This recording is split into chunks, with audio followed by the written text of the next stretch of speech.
آج کل پاکستان میں حیات و ممات کے مسئلے نے پھر سر اٹھایا ہوا ہے، اور مولوی جو ہیں وہ اس دنگل میں اترے ہوئے ہیں اور فتح کے اعلان کر رہے ہیں۔ تو اس سلسلے میں سید محمد عرب رفائی رحمۃ اللہ علیہ نے حیات النبی کا ایک علیحدہ ایک عجیب طرح کی وہ تعبیر کی ہے، وہ میں آپ حضرات کے سامنے رکھتا ہوں۔ وہ ان دونوں جو حیات والے ہیں اور ممات والے ہیں اور عقیدہ حیات النبی والے ہیں، ان سے بالکل مختلف ہے۔ سید محمد عرب رفائی رحمۃ اللہ علیہ اپنی تفسیر رفائی میں حیات النبی کی ایک الگ اور منفرد تشریح کرتے ہیں۔ وہ سورہ النبا کی آیت یوم یقوم الروح والملائکۃ صفا کی تشریح کے ذیل میں لکھتے ہیں، روح ایک فرشتہ ہے جو بزرگی اور مرتبے کے لحاظ سے حضرت جبرائیل اور حضرت میکائیل سے بھی بڑا ہے۔ وہ حضرت صلی اللہ علیہ وسلم کے ساتھ رہتا تھا۔ اس کو روح القدس کہا گیا ہے۔ روح القدس وہ روح ہے جس کا ایک سرا اللہ تعالیٰ کی طرف اور دوسرا سرا نبی صلی اللہ علیہ وسلم کی طرف ہوتا ہے۔ اسی کے ذریعے سے ہر وقت نبی کا تعلق اللہ کے ساتھ قائم رہتا ہے۔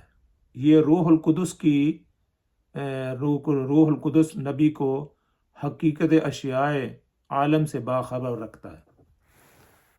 اسی کی شدت کے باعث ہی انبیاء کو ایک دوسرے پر فضیلت دی گئی ہے، جس میں روح القدس ہی نبوت کی حقیقت ہوتا ہے۔ وہ لکھتے ہیں کہ حضور صلی اللہ علیہ وسلم کے وصال کے بعد روح القدس نے صعود نہیں کیا، اس لیے آپ کی نبوت تا قیامت باقی رہے گی۔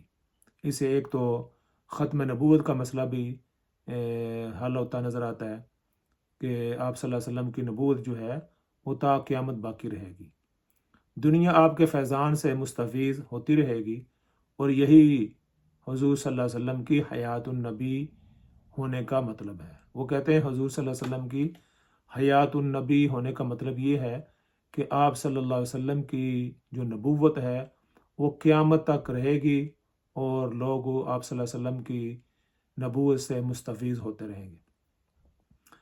اب یہ جو میں نے آپ حضرات کے سامنے یہ سید محمد عرب رفائی رحمۃ اللہ علیہ کی بات رکھی، اس سے مقصد حیات ممات کی بحث نہیں ہے، بلکہ حیات النبی کے بارے میں ایک مختلف تعبیر ہے جو میں نے آپ حضرات کے سامنے رکھی ہے۔